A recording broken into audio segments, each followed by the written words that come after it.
Well, there you have it, folks. The Knicks and the Sixers, and there will be a game 6. A golden opportunity for the Knicks to close this series out. Up 6 points, 28 seconds to go, and they found a way to lose. As unbelievable a win game 2 was for the Knicks, this was just as crazy and just as unlikely. And now the Knicks missed an opportunity, a golden opportunity, one that was right there in their hands. The game was over. And now they have to go back and play game 6 with none of the momentum. Maxey, now listen, it's not like Philadelphia played a great game, okay? The game was ugly, it was sloppy, it was all over the place the whole night. From the very beginning, from the first 4 minutes when the Knicks didn't score a point. But it really came down, and the whole thing hinged on Maxey's greatness and that fact that he is a superstar in this league, and he might not be right now, but after tonight, he is a superstar. And after this series, I mean, that was an all-world performance. That shot that he hit to tie the game is a terrible shot to take with 8 seconds left. He pulls up from the logo and buries it. That's a terrible shot to take. And that is confidence in your shot and what the kind of night that you're having. And that's what being in the zone is right there. He knew that was going in. Everybody else was like, what are you doing? This is a terrible shot. But it all comes down, and listen, and I hate to kill him because he played great defense, especially on Embiid, especially in the fourth quarter. And he picked his pocket multiple times, and it led to fast break points the other way for the Knicks. Is Mitchell Robinson, and what the hell are you doing? Listen, you don't want to give up a 3 there, but you live with it. If Maxey buries a tough 3, it is what it is. You tip your cap, you still have the ball. But he bid on the pump fake. Maxey leaned into him, hit the 3, and then come down the other end, and you got Hart who misses free throws. I mean, you got to make your free throw. The free throws in this series has been atrocious. So if he makes both those free throws, they have a 4-point lead. The game's over anyway. And then for Maxey to come down the floor and hit that shot, I mean, it was incredible. 46 points for Maxey, 40 for Brunson. For a while there in the fourth quarter, it was back and forth. It was Brunson and Maxey just going back and forth. And it was fun to watch. But I mean, Maxey scored. He scored, let me see. He scored 7 points in the last 25 seconds. The 4-point play is the killer. And Embiid was all over the place, right? He had some big moments where he got some big baskets. He had a bonehead moments that he always has every game. Embiid does something stupid. That flagrant foul on Brunson. What are you doing?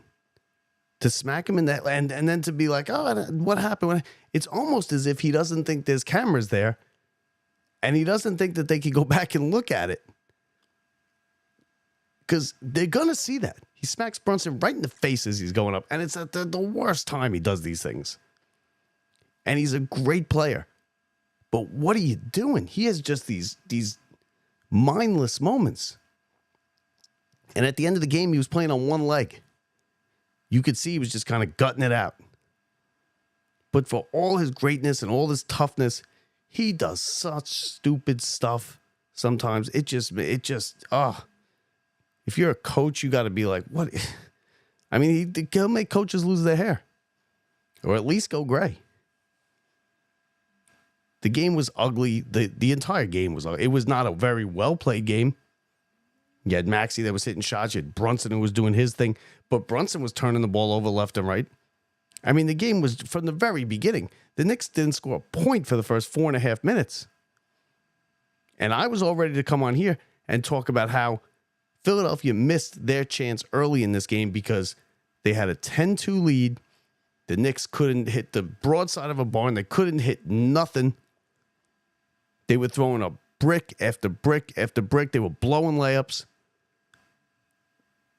Philadelphia up 10-2. They could have taken the crowd out of this game and run away and hid with a 20, 25-point lead, and the Knicks would have never come back. And I was all ready to come on here and say how they missed their opportunity in the first 5 minutes, and that's when they lost this game. And then all hell broke loose in the last minute.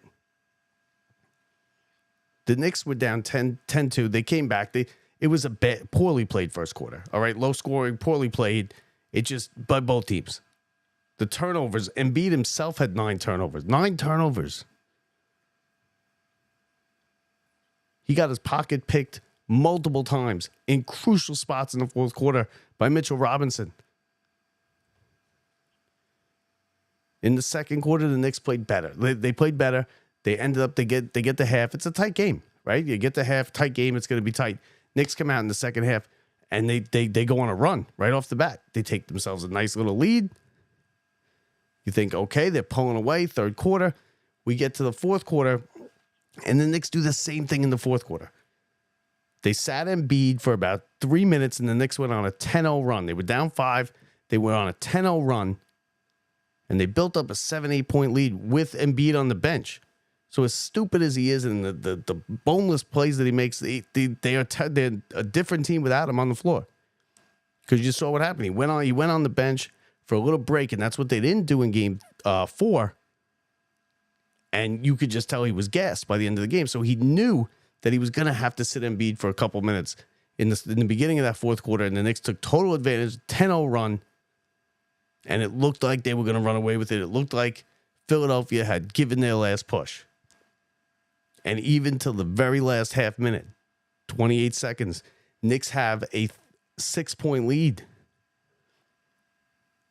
When Maxey comes down the floor, you know he's red hot. Listen, if he buries a 3, a tough 3, you live with it. You'd rather not give up a 3 there, but you live with it. You're still up 3 points. You still have the ball. You're still in the driver's seat in the game.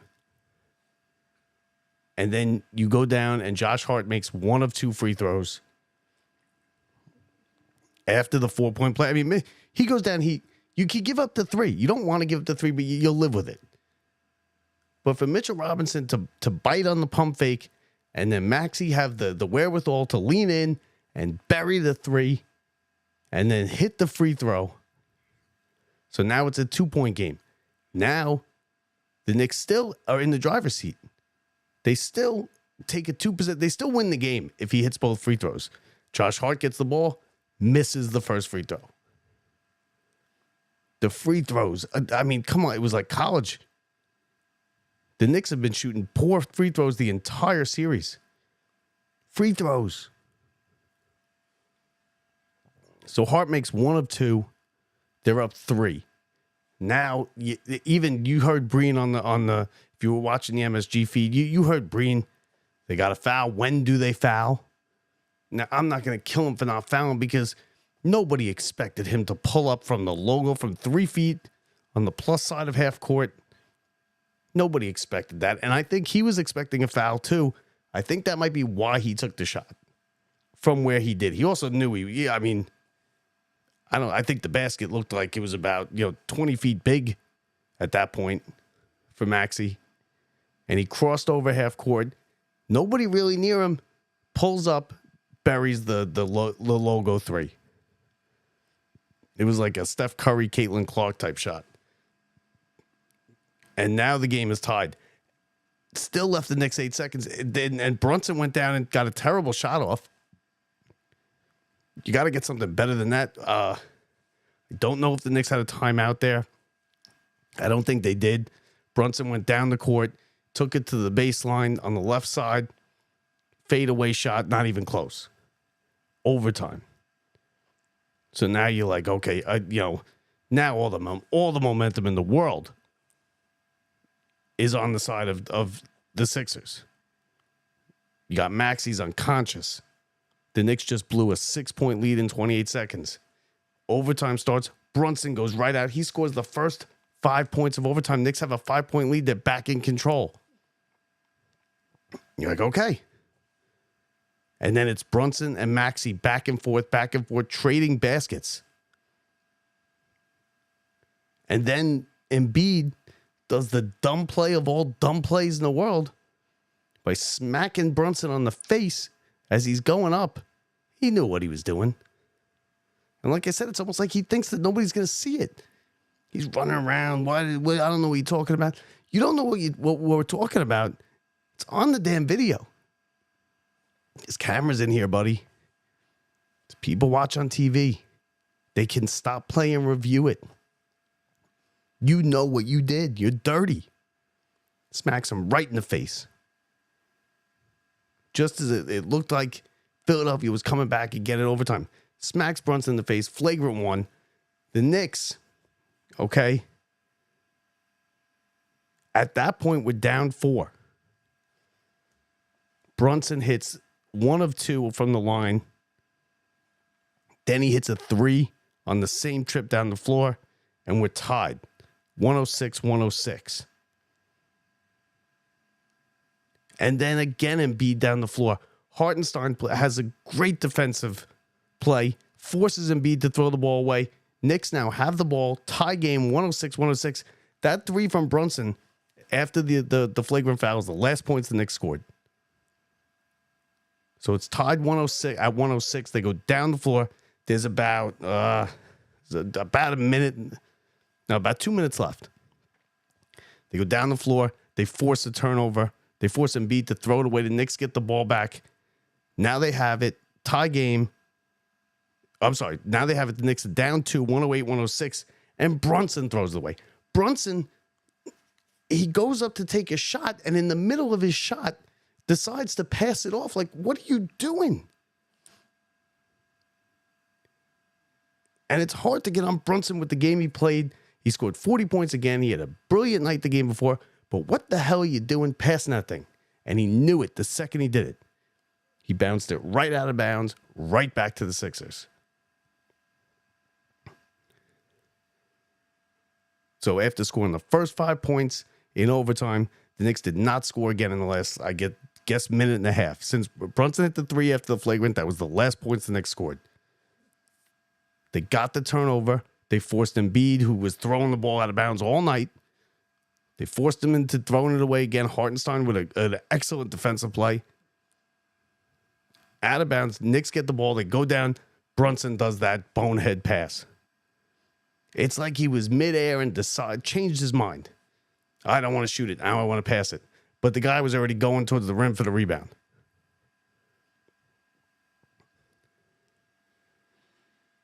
And then, and then it just kind of spiraled out of control from there. And before you know it, you look up, they're down 6 and the game's over. Now the Knicks are still in control of this series. They still have a 3-2 lead. You have to put this game behind you. You have to just forget it ever happened. And you have to go out and you have to play. And you have to win one more basketball game. You have to win 1 of 2. And you don't want to let this get to 7 because anything can happen. And now you see that there's 2 guys on this team that could beat you single-handedly because Embiid beat you single-handedly in game 3 and Maxey beat you single-handedly tonight. They still have the upper hand. 3-2 series lead. We told you it was going to be a classic long series. I thought the Knicks would win tonight. And let's be real, they should have. There's no excuse for that. And it was a poorly played game. The turnovers, just one after another from both teams. Embiid, people blowing layups all over the place. And Hart missing the free throw. That's what it came down to. And then Maxey just brilliant shooting down the stretch. But even Maxey missed 3 free throws in a row after making his first 16 of the series. He missed 3 crucial free throws in the fourth quarter and overtime. So it was sloppy. It was an old school, low scoring type of game. They got just over 100 points, both teams, and that's with the overtime. And now it's the Knicks got to win one of two. That's it. They can't have a 3-game losing streak. And I got a feeling now we might be coming back here Saturday night at the Garden for a Game 7. Stunned disbelief in the crowd. I mean, it was a party scene. The game was over. Up 6 points with 28 seconds to go. The only way you could get beat is pretty much a 4-point play and miss some free throws and then another 3. And that's exactly what happened. Give Maxey credit. It was a logo 3. It was a terrible shot. It was a terrible decision to pull up and take the shot there with 8 seconds left on the clock. But he hit it. And now the series goes back to Philadelphia. Listen, it's an inch. This is the best series going. By far the best series going. Milwaukee won tonight. So at least that series now is going to go to 6, at least 2. So whoever wins this, both series are going to 6. I was surprised Milwaukee blew out Indiana tonight. Saturday night would be Game 7. That's if the Knicks lose Game 6 on Thursday. And you know what? No idea. I'm sure you don't, and I have no idea what's going to happen Thursday night. But I know I can't wait, and I know we'll all be watching, and it's going to be high drama, whether this goes 6 and it ends on Thursday, or we come back on Saturday night for a Game 7 at Madison Square Garden. It will be a disaster if the Knicks lose this series. A disaster. We'll see. They got to win one of 2.